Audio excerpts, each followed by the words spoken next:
kamamshis! Hi mga kananay! Welcome back again to our channel. It's me again, Momshi Tintin.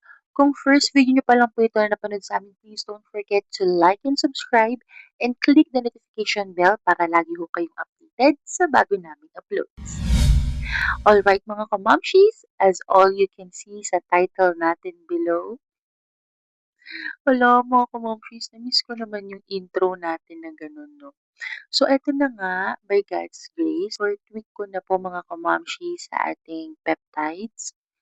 Hindi ko kasi alam kung pwede ko ba siyang banggitin dito kasi alam niyo, ina-upload ko siya sa Black app. Grabe, navo-violate ako.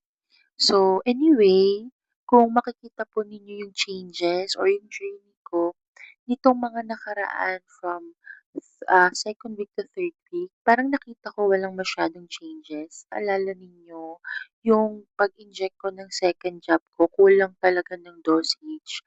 Kasi nga po, alam kong hindi konti yung nasayang. Talagang madami yung natanggal. So, basically, hindi ko na kumpleto yung 2.5 na dosage, mga kamamshis. And nakita ko rin naman na parang walang masyadong changes or baka iba lang talaga din yung damit ko. Pero baka nagtataka kayo bakit laging ganun yung dress ko ha, every time na magja-job ako. Kasi mga kamamshis, wala akong timbangan. So, ang basis ko lang is pag itong damit na to lumaki na sa akin or mas lumuwag na sa akin, eh di may pagbabago. Kaya kung naghahanap kayo ng update or ng changes sa vlog ko, kung ilang kilo na yung nawawala, wala.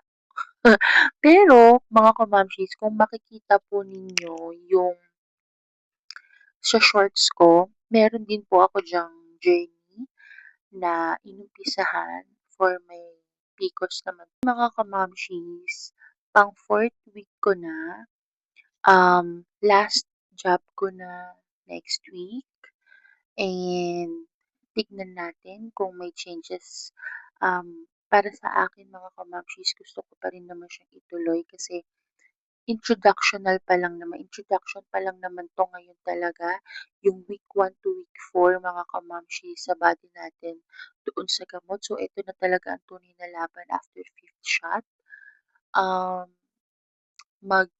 I believe parang after next week, last 2.5 ko na, magtataas na tayo ng dosage, which is magpa 5 mg na tayo kada linggo. So, medyo kinakabahan pa rin ako mga kamamshis, pero by God's grace, nakikita ko naman yung changes na medyo gumagaan yung tummy ko. Siguro dahil na rin doon sa changes din talaga ng appetite ko mga kamamshis. Alam mo, dito ka magtataka yung ice cream namin sa refrigerator, almost a month na. Wala talaga akong parang cravings na parang, gusto kong kainin 'to. Tapos, kahapon nagdala si CJ ng chips. Eh, sa chips talaga medyo gustong-gusto ko ng chips. Parang kaya ko na siyang hindi maubos, kaya ko na siya na parang maiwan ko ulit, gano'n. Kasi dati wala talaga akong control, eh. I'll be honest, wala talaga. Parang 'pag merong chips diyan, parang obligado ako, kailangan ko siyang maubos, gano'n. Pero ngayon, hindi na gano'n yung food noise ko. Kaya ang galing din talaga ng power ng peptide na 'to mga kamamshis. So, oo, nakakatakot, pero sa totoo lang mas nakakatakot nga yung pagiging obese, 'di ba? Nung last na timbang ko was 141 kilogram. Balak ko mga kamamshis, ngayong last shot ko, magpapatimbang ako ulit. Kung di ako makapag-check out, magpapatimbang ako ulit. So far, yung fourth week ko, mukha namang okay. And then, sa video na to, isi-share ko sa inyo kasi tamang-tama nagpa-deliver ako ng mga pagkain ko. So, i-ano natin, i-share ko sa inyo kung ano-ano ba yung mga pagkain ko. And also, I'm thinking na in between, i-share ko din yung mga meal prep ko dito. Sana makatulong din ako sa iba na gusto din mag-try. at least meron na kayong idea. Mga kamamshis, ang pinaka-exercise lang din na nagagawa ko ay ang treadmill. So, 15 minutes sa umaga, 15 minutes sa hapon. Alam kong parang wala lang effect yun kasi parang hello, 15 minutes. Pero feeling ko malaking tulong siya, 'no? Malaking tulong siya para sa akin. At least nagagalaw or nakaka-walking-walking ako mga kamamshis. And then, and for the side effects naman, wala pa rin naman akong nararamdaman ng todo-todo hilo kasi bumili din ako ng Gatorade. So, most of the time, water Gatorade din talaga ako para hindi ka ma-dehydrate.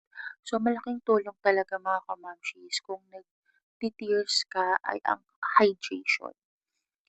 Promise. And sa honest experience ko naman, syempre, na-trauma na ako nung pagkakain ko ng Bicol Express. Natakot na talaga ako mga kamamshis. Hindi na ako masyadong kumakain ng anything na maanghang or may gata. Medyo iniiwas-iwasan ko muna yan.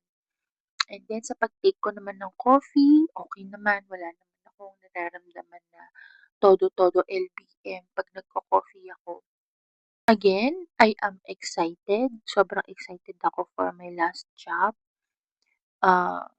Ano pa ba? So ngayon, sa video na 'to, share ko nga sa inyo yung pinamili ko. Nagbihis lang ako.